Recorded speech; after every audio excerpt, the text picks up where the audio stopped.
বিজেপির বিএলওকে মারধরের অভিযোগে চাঞ্চল্য দুর্গাপুরে। নিবিড় ভোটার তালিকা সংশোধনের কাজ চলাকালীন ফের রাজনৈতিক উত্তেজনা দুর্গাপুরে। এনুমারেশন ফর্ম বিলি করতে যাওয়ার আগে বিজেপির booth level agent Sukumar Singh এর ওপর হামলার অভিযোগে তীব্র চাঞ্চল্য ছড়ালো শিল্প শহরে। মঙ্গলবার সকালে দুর্গাপুরের ৯ নম্বর ওয়ার্ডের সিআর দাস এভিনিউয়ের ৪০ নম্বর বুথ এলাকায় ঘটে এই ঘটনা।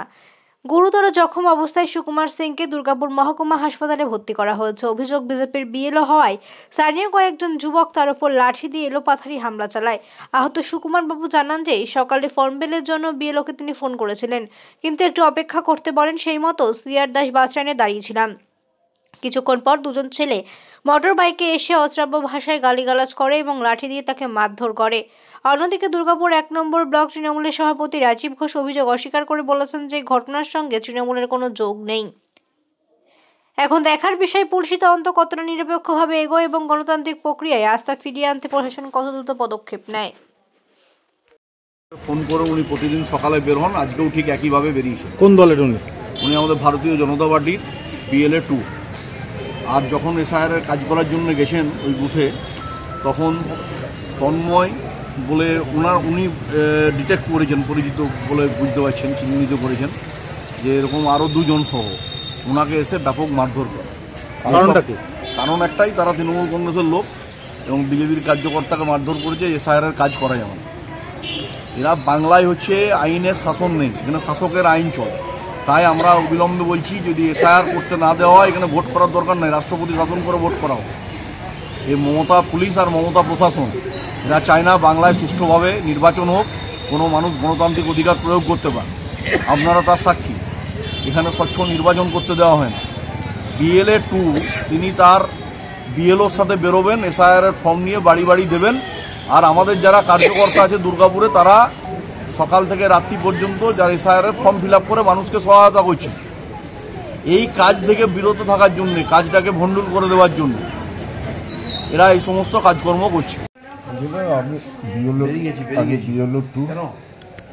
আমি বিএলওর জন্য আমি বসেছিলাম এক জায়গায়। তো বিএলওকে ফোন করলাম, বিএলও বলে আমি বাথরুমে আছি, আমি যাচ্ছি কিছুক্ষণ পর। নিয়ে আমি বসে আছি, নিয়ে দুটো ছেলে এলো। আসার পর ওই যে বোকাচোদা এখানে বসে আছি, গালাগালি খুব খিস্তি খাস্তা। আমার ভাই গালাগালি করো না, এখানে তো সবাই বসে, আমি তার জন্য একজনকে অপেক্ষা করার জন্য বসে আছি। বলে সালা বিজেপি করিস, এখানে বসিস, তখন আমাকে মারধর করেছে। এটা কারা যারা করলো? এটা কোন পার্টি সেটা আমি ঠিক বলতে পারছি না। শাসক দলের? হ্যাঁ, তৃণমূলের। তৃণমূলেরই হবে। আপনি কোথায় বসেছিলেন? আমি বসেছিলাম সিআর দাস সিআর দাস উল্টো দিকে একটা ওই স্ট্যান্ড আছে, ওই স্ট্যান্ডে। আপনি কি বিএলওর সঙ্গে বসে না, বিএলওর সাথে আমি যাইনি, বিএলওকে ফোন করে আমি ডেকেছিলাম।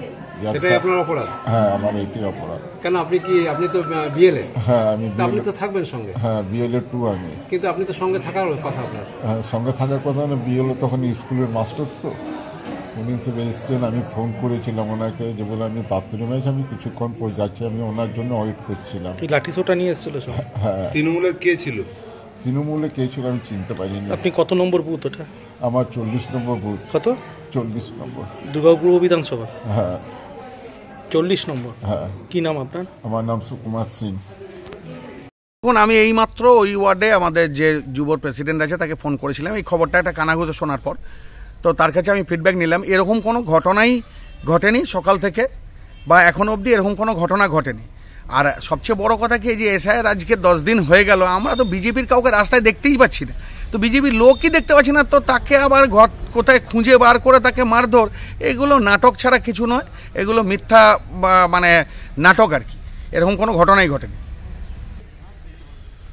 আর তাছাড়া আমি তো আপনাদের চ্যানেলেও দেখেছি যে বিভিন্ন জায়গায় আমাদের কর্মীরা, আপনাদের অন্যান্য জায়গায় আপনাদের বিএলএ 2কে নিয়ে, মানে বিজেপির বিএলএ 2কে নিয়ে একসাথে কাজ করছে।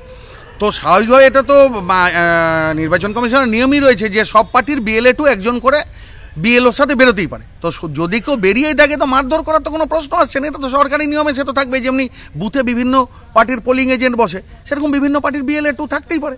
এর মধ্যে তো মারধরের কোনো প্রশ্নই আসছে না। বিভিন্ন জায়গায় তো তারা বেরোচ্ছে, কোথায় কোনো সমস্যা হচ্ছে না। সে এখন হসপিটালে ভর্তি, তাহলে কি এটা একদম সে অন্য কারণে হতে পারে, কিন্তু তৃণমূলের দ্বারা আক্রান্ত এটা ভুল খবর। আপনার নাম?